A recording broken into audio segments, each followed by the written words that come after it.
Ku beri nama pedang ini Naga Puspa.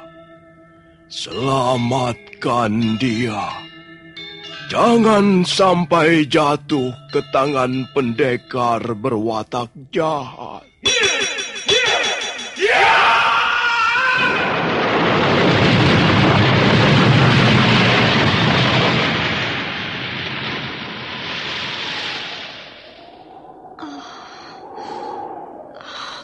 Kakang Kamandanu, kau masih juga tidak percaya bahwa aku mencintaimu. Meisin, maafkan aku, Meisin. Meisin. Meisin!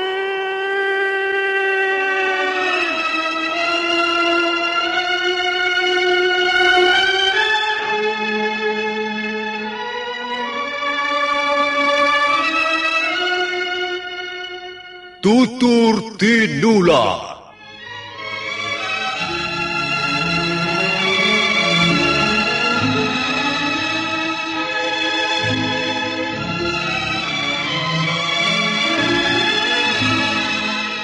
Sebuah sandiwara radio serial, produksi Sanggar Cerita dan Teater Sanggar Prativi.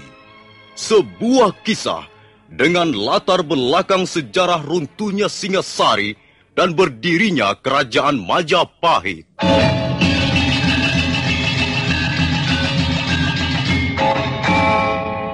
Sandiwara ini didukung oleh pemain-pemain radio yang sudah ternama. Ferry Fadli, Ivone Rose, dan Eli Ermawati.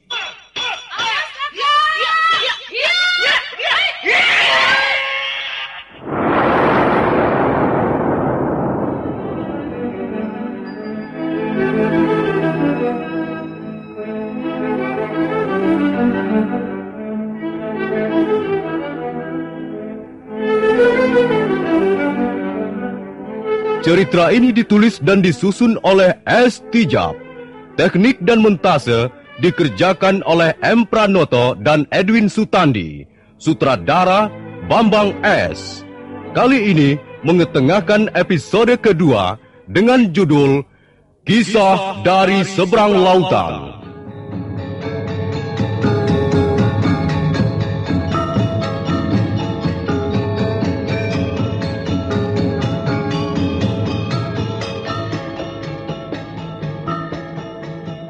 Dalam seri ke-48 ini didukung oleh para pemain Edi Dosa sebagai Lo Sisan, Freddy Kanser sebagai Madang Kungan, Yuli sebagai Kurantil, Withari Apriaji sebagai Marake, Wenda Lubis sebagai Langkir, dan Nusri pembawa cerita. Selamat menikmati.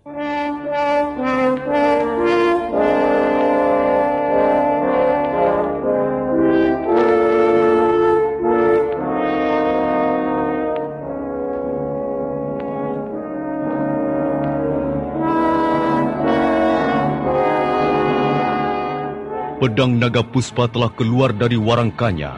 Pendekar Loh berdiri tegak dan tangan kanannya erat menggenggam gagang pedang yang terbuat dari besi kuningan. Marake dan Langkir untuk sesaat diam terpesona melihat penampilan musuhnya.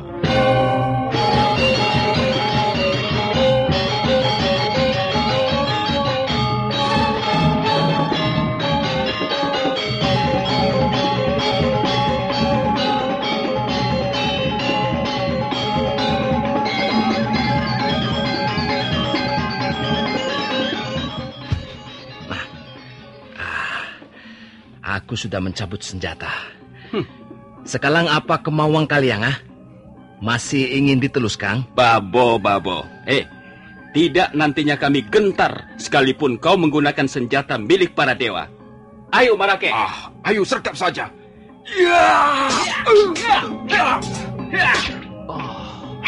Luar biasa senjata orang itu. Bagaimana, Marake? Ya, setiap pedangku membentur pedangnya. Tanganku bergetar dan kesemutan. Tapi aku malu kalau harus menyerah pada orang asing itu. Mari kita serang lagi bersama-sama. Ya, kita berpencar. Kau dari sebelah sana, dan aku menggempur dari sebelah sini. Ya!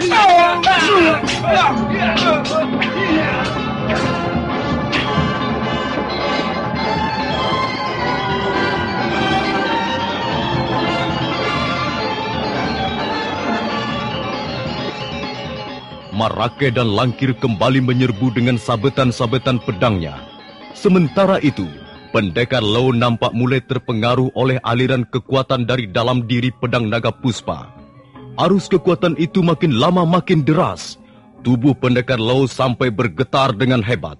Wajahnya menjadi merah padam. Pada saat seperti itu, setiap gerakannya bisa berarti maut.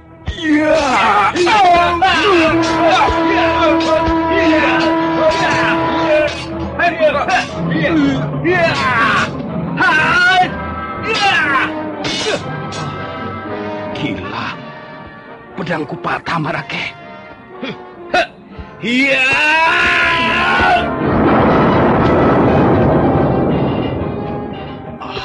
Gila, kita berkelahi melawan siluman, Langkir. Ayo lari, cepat, lari!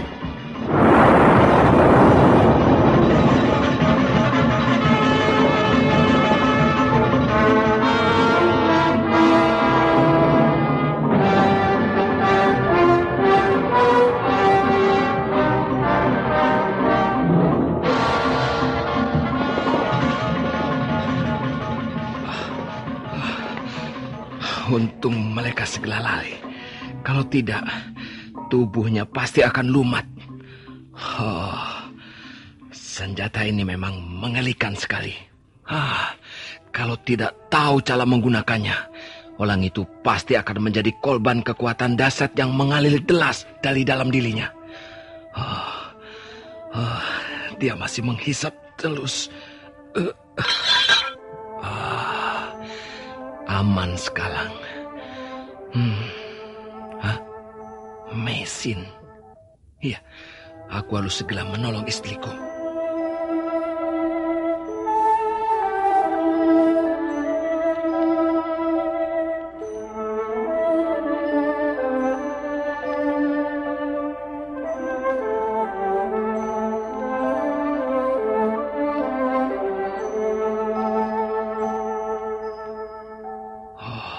Mesin, mana dia?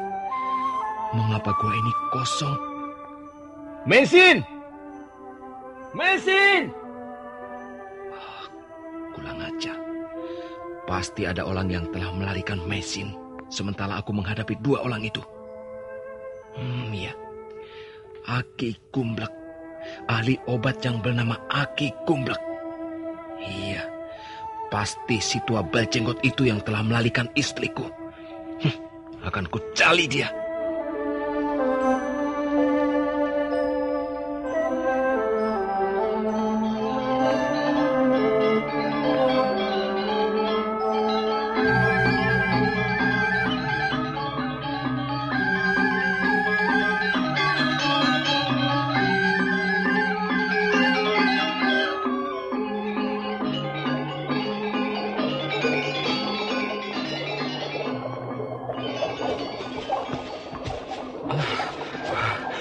Gila, senjata apa yang dipakai orang itu? Lihat, pedangku patah seperti mainan anak-anak ketika berbenturan keras dengan pedangnya.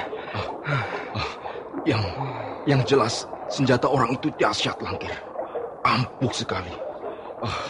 Mungkin sama ampuhnya dengan keris Megalamat milik Adipati Ranggalawe. Iya, pohon besar saja tumbang begitu mata pedang itu menebas batangnya.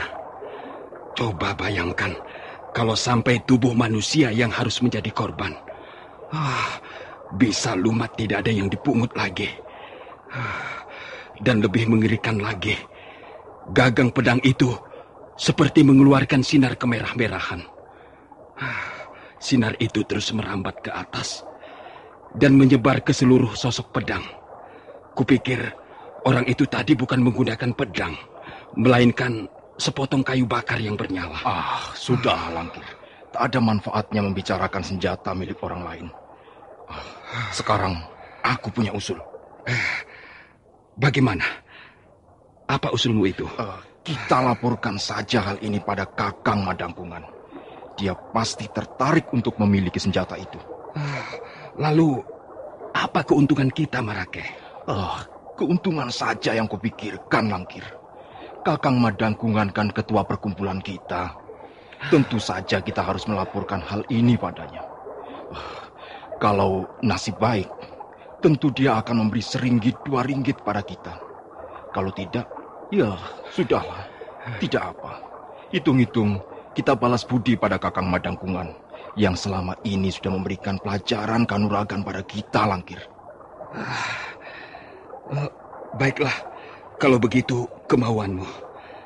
Aku setuju saja. Apa kau punya usul yang lain, Langkir? Kalau aku punya rencana begini. Kita curi saja senjata itu. Lalu kita jual pada pendekar kaya dari desa lain. Ya, aku yakin banyak pendekar berkantong tebal mau membayarnya dengan harga yang mahal. Langkir, kau jangan sembrono. Merebut senjata orang asing itu bukan pekerjaan yang mudah. Dia tentu berusaha keras menjaganya siang dan malam. Dan lagi, kalau Kakang Madangkungan tahu, kita bisa celaka, Langkir. Seluruh desa Jaban dan sekitarnya sudah menjadi daerah kekuasaannya. Kalau dia marah dan menganggap kita berkhianat, mau lari kemana kau? Sudahlah. Jangan punya gagasan macam-macam. Kita laporkan saja pada Kakang Madangkungan. Biar dia yang menangani sendiri masalah ini.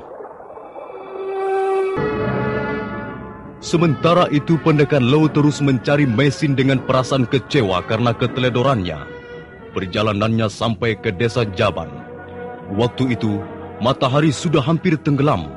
Puncak Gunung Penanggungan nampak kekuning-kuningan seperti disepuh emas oleh bias sinar sang surya yang akan bersarang di kandangnya. Tuan. Tuan sepertinya bukan penduduk desa ini. Apakah Tuan berasal dari negeri yang jauh? Iya. Aku berasal dari negeri yang jauh. Jauh di sebelah lautan sana. Maaf, apakah Tuan tengah mencari seseorang? Mengapa? Siapakah kau ini? Nama saya Kurantil. Tuan siapa? Saya Lo Sisan. Tuan kelihatannya sangat lelah.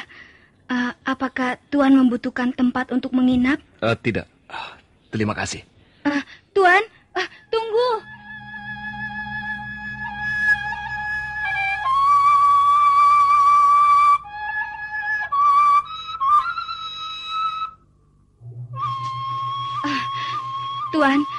Tuan Lo, tunggu.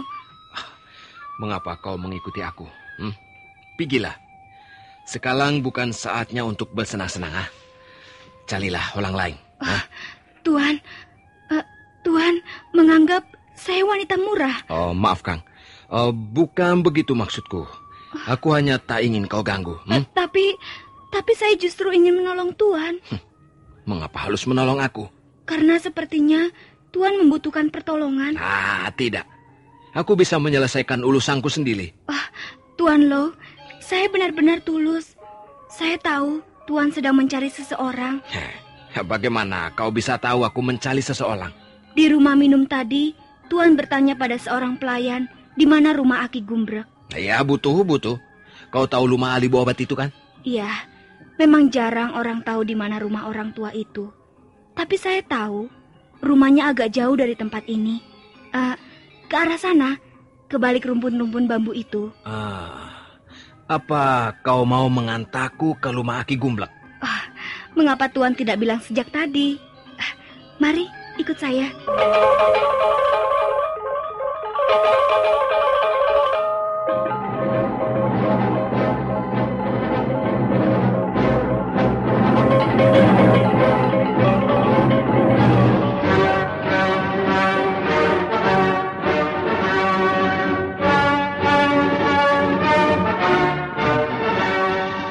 Kurantil segera berlari-lari kecil meninggalkan tempat itu.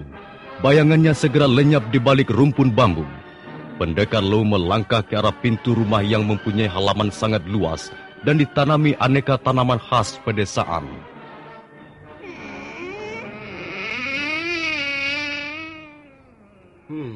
Masuklah. Silakan duduk. Aku mencari rumah Aki Gumblek. Benarkah ini di sini rumahnya? Ya, di sini rumah orang yang kau cari. Aki Gumblek itu ayahku. Aku melihat kejanggalan pada dirimu. Caramu berpakaian, warna kulit dan raut wajahmu sama sekali asing di mataku. Dapatkah kau memberi keterangan tentang asal-usulmu dan apa tujuanmu datang ke daerah kami ini? Aku berasal dari negeri yang jauh. Jauh di seberang lautan. Tanah kelahiranku adalah daratan Mongolia. Aku pergi bersama istriku. Perahu yang kami tumpangi mengalami kerusakan berat akibat serangan badai laut beberapa kali. Akhirnya kami terdampar di pulau ini. Mengapa kau pergi meninggalkan tanah leluhurmu? Maaf, aku tidak bisa menceritakannya padamu. Dengar orang asing. Namaku Madangkungan. Akulah yang bertanggung jawab atas keamanan dan ketentraman desa Anjaban ini dan sekitarnya. Setiap orang asing yang belum kami kenal dengan baik harus diperiksa. Apakah aku dicurigai? Ini bukan kecurigaan, melainkan suatu cara untuk mengamankan daerah kami. Tapi aku bukan bermaksud jahat. Aku datang kemari untuk menemui Aki Gumblek. Dia telah membawa kabung istriku. Kau jangan sembarangan menuduh. Orang desa sini tidak pernah membawa kabur istri orang. Lupanya aku datang ke alamat yang salah. Permisi. Hei, tunggu. Kau tidak bisa begitu saja meninggalkan ruang ini sebelum diperiksa. Jadi apa yang akan periksa daliku? Kau datang ke desa ini dengan membawa senjata. Itu bukan penampilan yang ramah dari orang yang ingin bertamu. Aku tidak bertamu di desa ini. Aku mencari istriku. Ini daerah kami. Hanya. Kau tidak bisa berlaku sembarangan di daerah kami.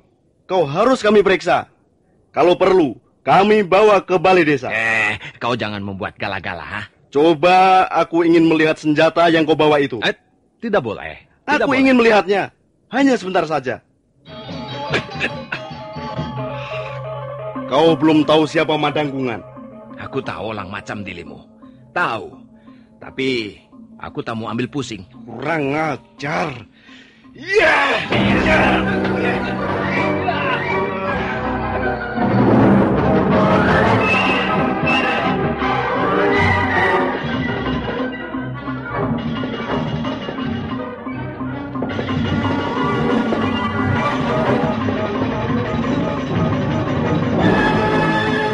Madangkungan, laki-laki berbadan tegap dan gagah itu menyerang bertubi-tubi ke arah pendekar Low.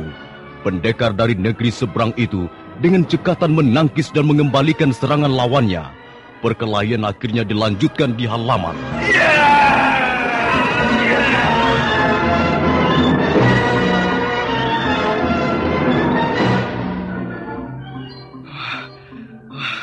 Jadi kau mau membangkang?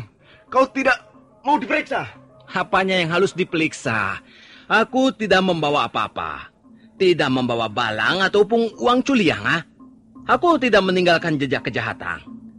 Kalau kau ingin menegakkan keamanan berdasarkan keadilan, harus disertai bukti-bukti. Jangan main tangkap. Hanya main pukul saja. Main geledah semaumu sendiri. Jangan menggurui aku, orang asing. Aku tidak mengguruimu.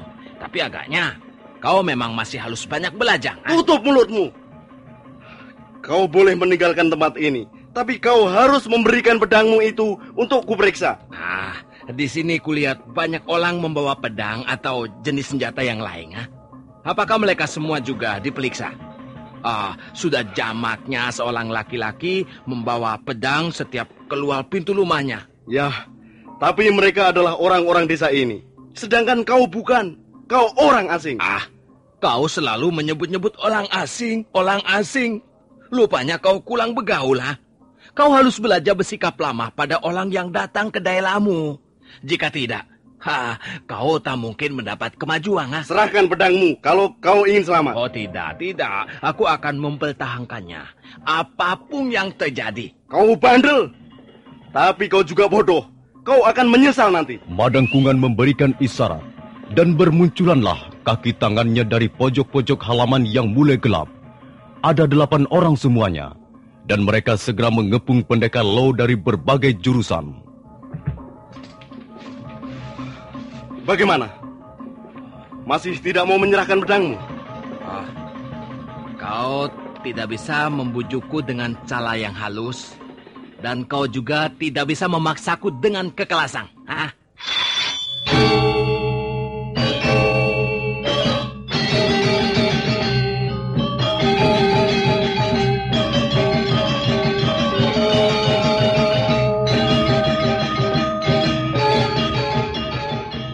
Madangkungan ternganga melihat apa yang ada dalam genggaman laki-laki di hadapannya. Yang lain pun terkejut dan mundur selangkah. Malam mulai turun perlahan. Pendekar Lau berdiri tegak bagaikan arca dengan pedang aneh yang bersinar kemerah-merahan. Nah, kalau kalian menginginkan benda ini, kalian harus melebutnya dari tanganku. Ada 2 macam cara untuk memperoleh barang yang berharga. Dengan menabuhkan benih-benih kebaikan dan dengan kerja keras. Jangan banyak mulut. Sergap! Tangkap! Biarkan orang itu pergi. Kalian tidak usah mengejarnya. Bagaimana Kakang Madangkungan? Bukankah luar biasa senjata orang asing itu? Lihat saja, Kakang. Pedang mereka patah seperti mainan anak-anak. Ya, pedang orang itu memang luar biasa. Aku seperti melihat sesuatu yang ganjil. Tanganku sendiri seperti tersengat ke tonggeng hutan setiap pedangku membentur senjata ajaib itu. Kalau Kakang Madangkungan memiliki pedang itu, Kakang bisa menjadi pendekar pedang tak terkalahkan. Aku harus memilikinya. Apapun yang terjadi, pedang itu harus jadi. Bagaimana kisah selanjutnya? Apa yang direncanakan Madangkungan demi pedang naga puspa yang ingin dimilikinya? Silakan menunggu seri berikutnya. Sampai jumpa.